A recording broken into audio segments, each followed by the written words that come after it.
Butch and Bob Show. World famous Butch and Bob Show here on WIFO 105.5 FM in Jesup. Big Dog Country Radio. And good morning, Bob. Good morning. How's it going? Count it down. 5 days. We'll be here before you know it. What, are you talking about Christmas? Yeah, Christmas. Okay, I mean, it's 5 here. days. 5 days. 5 days? 5 days before Christmas. And you'll be up there with your niece and your is it nephews and niece, or nieces and nephew, or Nieces and nephews, sisters. It'll be a big crowd. it'll be a big old crowd. Niece, nephews, kids, all kinds of stuff. They better have everything open and done by noon because I'll be in front of that TV watching the Steelers in Kansas City on Netflix. Have you determined whether they got Netflix or I not? already made that. Yeah, I already told them I wasn't coming if they didn't have it. So they got it. Luckily, my niece is married to a Steeler fan, so he's. You know, oh, your niece is married. Oh, yeah, so he's going to have it. He's a Steeler fan too. You So. Steeler fans are passionate. Yeah, we're diehards. It's like got the terrible towels ready to go. Yeah, Leanne, her boyfriend's a Steeler fan. We bleed black and gold, baby. Because he grew up in Pennsylvania. We can't blow this division. We play Saturday against Baltimore at Baltimore. That's always a rough game right there. Pickens isn't playing for the third straight. And I don't understand these hamstring. I mean, Russell Wilson had the hamstring injury to begin this season. It took forever to heal that. Right. And now Pickens has one. He's out for this third straight game. I mean, how long does it take to heal a hamstring, for Pete's sake? As long as it takes, I guess, Bob. I don't understand it. I mean, Patrick Mahomes gets bent in two. He's playing Saturday. I mean, what's wrong with these players? Bob, everybody's different. Every injury's different. It's a hamstring. Massage it. Get in the world. Get in those hot tub. Do something. I need him to play. Exactly. Take a shot. Come on. Help the team. It's just frustrating. A hamstring. A hamstring. I mean, I can understand an ankle or, Well, that must be pretty bad, Bob. You finger. have guys that stay out 3, 4, 5 weeks of hamstrings. It's a hamstring, for Pete's sake. Get out there. Wrap it up. Let's go. All right. How about sucking it up? Sucking it up and take one for the team. Take one for the team, right? That's right. I mean, come on, man. It's frustrating.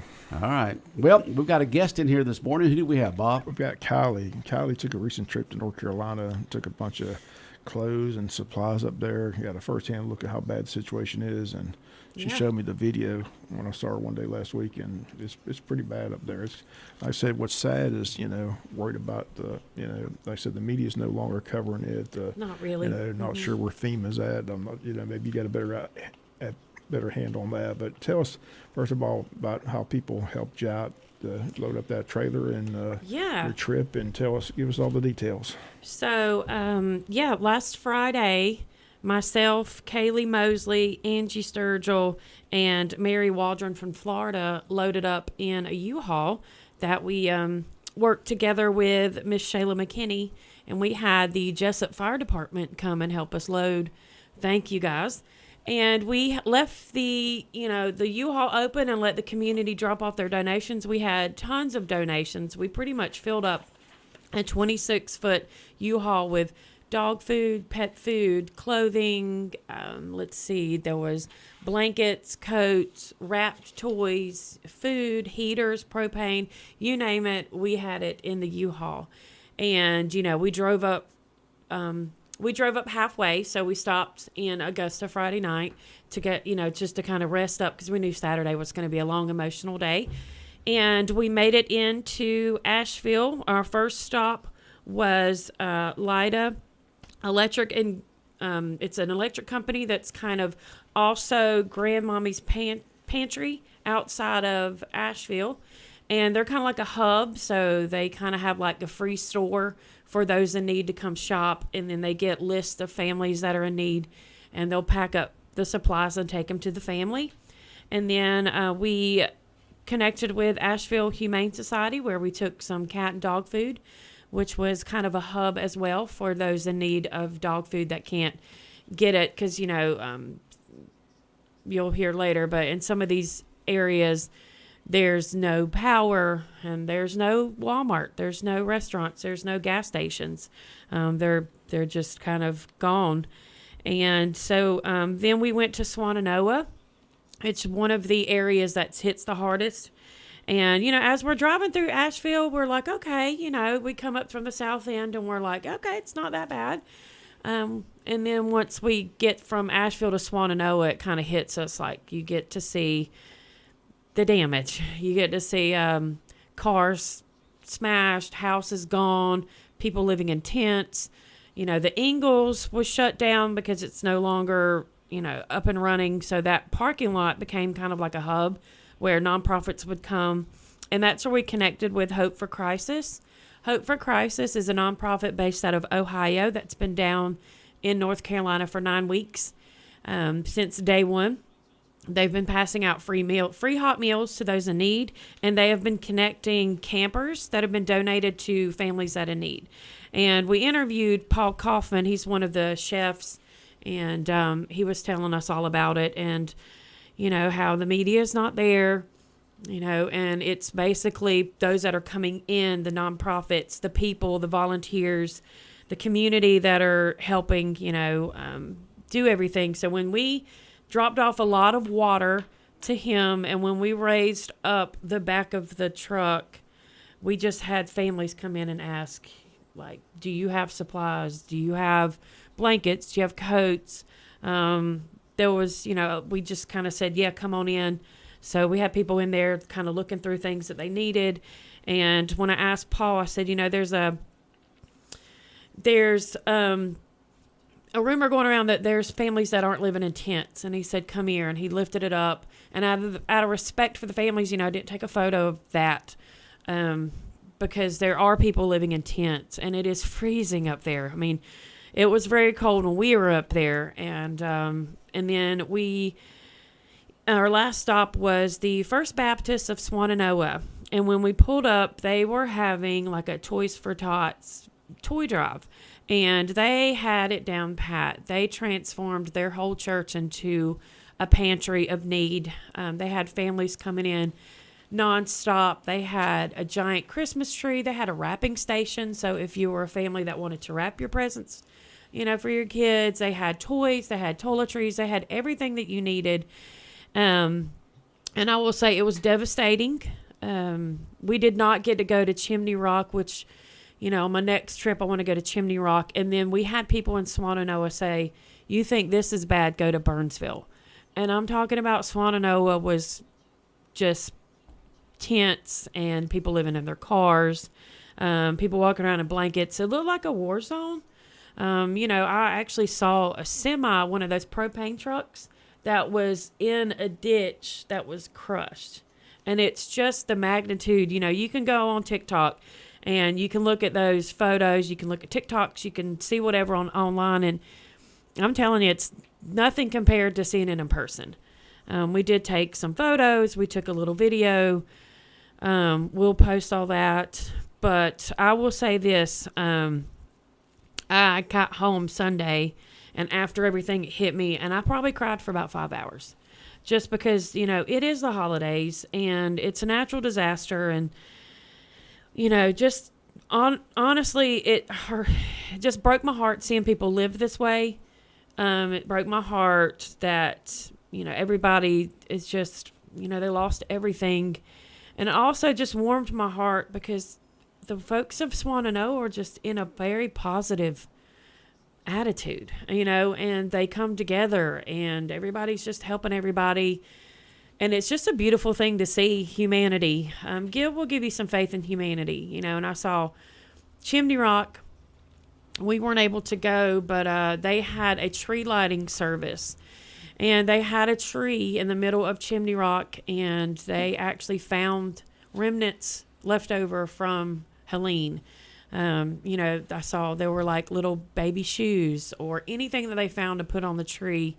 And I did see a video of a little girl walk up and say that that's one of their ornaments from their tree that was lost that they found and put on this tree. And they sang, and it was just, it'll make you cry. And, you know, I did get word this week that FEMA is starting to help. I don't know if it's because of the feedback on Facebook, but I do know that they are starting to deliver trailers. So the main thing that, you know, these people need is they're living in tents because they're currently on a wait list to get a camper. And on that camper list, they're waiting for a tiny home to be built. So you got to think a family going from a 3-bedroom, 2-bath home in the mountains, which are gorgeous little mountain towns, and they're having to squeeze into a tiny home, and that's their reality. That's it. It's going to take a long time. I had a friend that told me it's probably going to take about 30 years to rebuild this area. It's a massive destruction. And, the people are very resilient. The faith, the humanity, it's heartwarming and it's heartbreaking at the same time. I am going to try to work with a few people to go back again after the holidays, because I know right now they have a lot of supplies.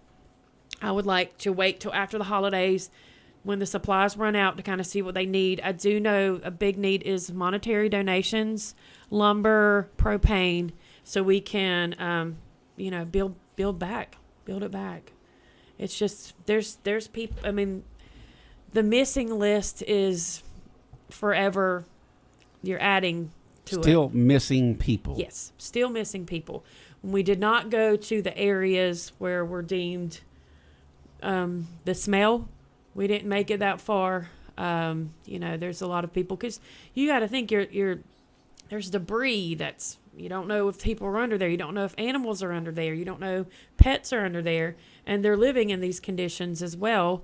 And you don't know. It's just. So you're in a very bad area, but not the worst area. We were in Swannanoa.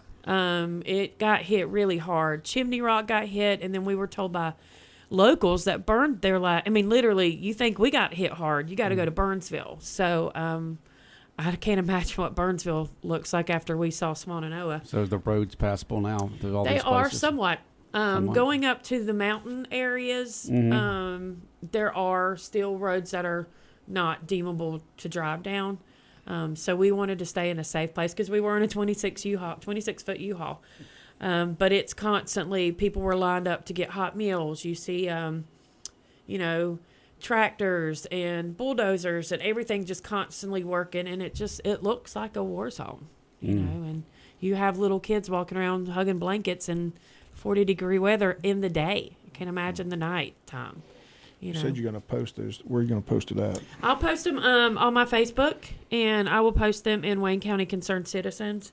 And I'm going to probably send in a few photos to the Press Sentinel and do a write-up, just so people can see that this is happening. I know the news is not there. Media just kind of moved on, and I understand. But these people definitely need some help. It's around Christmas time, and you have kids living in tents in 20-degree weather at night. It's just crazy to me. That is crazy that, the federal government, for a lot of folks, are saying has not stepped in like they should. I mean, look at the help that New Orleans got after the Katrina. Just, FEMA people everywhere, government help everywhere. And for some reason, these mountain folks are apparently, I don't know if they're being forgotten or just not put on the list. You can go out there and get all these illegal aliens and all these hotels and motels and stuff that are put in these cities and fed and giving them money and all that kind of stuff. But those funds and help needs to go to these, Americans that are suffering up there in the mountains. And it's, it's just thankful that you got so many volunteer organizations like what you did, and other ones throughout the country have come there to help these folks in North Carolina, in the greater Asheville area, to do that, because there's no telling what would be going on right now if you hadn't had all these volunteer organizations going there and helping out. Because there's no access to, just think if it happened here. And all of the restaurants and Walmarts, all the gas stations, everything was just shut down. Shut down or gone. Yes. One of the two. Mm-hmm. And it's not just, the Asheville area. It's a little bit of the Tennessee area. I know parts of Georgia are still suffering. Florida still suffering. It's just, this was a massive hurricane. A lot bigger than we could even imagine. I mean, it went from Florida all the way up to, Tennessee and North Carolina. And, when you're not prepared because you live in the mountains. Yeah, you don't think about hurricane in the mountains. I mean, it's a long way away. They don't even sell flood insurance, I don't think, up there. You're not in a flood zone. So, yeah, I just wanted to, I mean, we have a long list of people to thank. First, I want to thank the amazing team that put this together. Kaylee Mosley, Angie Sturgill, Kara Lopez, Shayla McKinney, Faith Teston, Morgan Saul, Misty Mobley, and Mary Waldron. These ladies worked their butts off to help put this together, getting donations, getting the word out. Angie drove the U-Haul like a champ. There's no way I could have. She drove that big old U-Haul? Yeah. Yep. The fire department can confirm I do not need to drive anything big. So, and they came, I'm telling you, those firemen came within like 45 minutes, loaded up that U-Haul. They're used to working together as a team. It's just, they were like, hut, and it was just got it done. Amazing. Like, Renee, you do an awesome job. And some of the donors and some of the supporters, Peggy Stanley, Mike Williamson of Mike's Welding and Maintenance, Lynn Hamilton, Miriam Harden, Wolf Animal Hospital, Adrian Hunter, Book Club of Glenn County, Rhonda Barlow, the Long County School System, Transportation Department, the U-Haul Company on Orange Street, DJ Jones, Renee Dixon and the Jesup Fire Department, Hospice of South Georgia, City Hall, the Press Sentinel, Interstate Credit Union, Wayne County Chamber of Commerce, the Exchange Club, the Boys and Girls Club, Caleb Mosley, the Butch and Bob Show, and all the donors and supporters. Because me going on the radio last week, we were able to just kind of, people reaching out constantly. Like, where can I do? What can I do? What can I do? So, this platform really helped us a lot. So I want to say thank you to you guys. That's what we're here for, to serve. Yeah, and if you want to know more about it, there are some nonprofits in the area. There's, Beloved Asheville, Valley Strong Disaster Relief, Hands with Hearts, Samaritan's Purse, Generation Church, Hope for Crisis, and the First Baptist Church of Swannanoa, just to name a few. Those are the ones that I've reached out to and talked to about the disaster relief and what they need. I do know that all of them, their main concern is financial support, lumber, campers, propane, housing is a big need. It's cold right now, but I lived up there in January and February, and it is cold. Like, I'm talking about to the bone cold. So we want to try to get everyone in a camper safely before that happens. Especially, you got to think there's little kids walking around, and they have no idea. What about schools up there? What are they doing for that? Some parts of Asheville are still in school. Mm-hmm. But for Swannanoa, Burnsville, I mean, there's those other pocket areas up there. Yep, kids can't even go to school.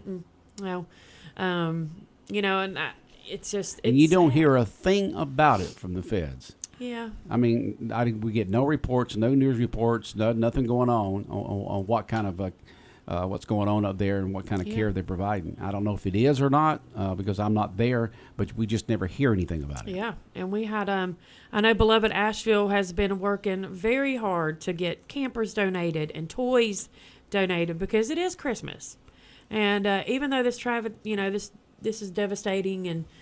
The children deserve a happy Christmas. All children deserve They a deserve happy Christmas. Yeah. But just hats off to you and all the volunteers that helped you get all those supplies up there, and to all the volunteer organizations, the charity organizations throughout the country that have been there to help. But there's only so much they can do. You've got to have the state and fed government step in to take care of these major issues. Yeah, and the cleanup, the schools, the rebuilding, it's got to come from them. Yeah, and I've talked to a few locals that want to help with round 2.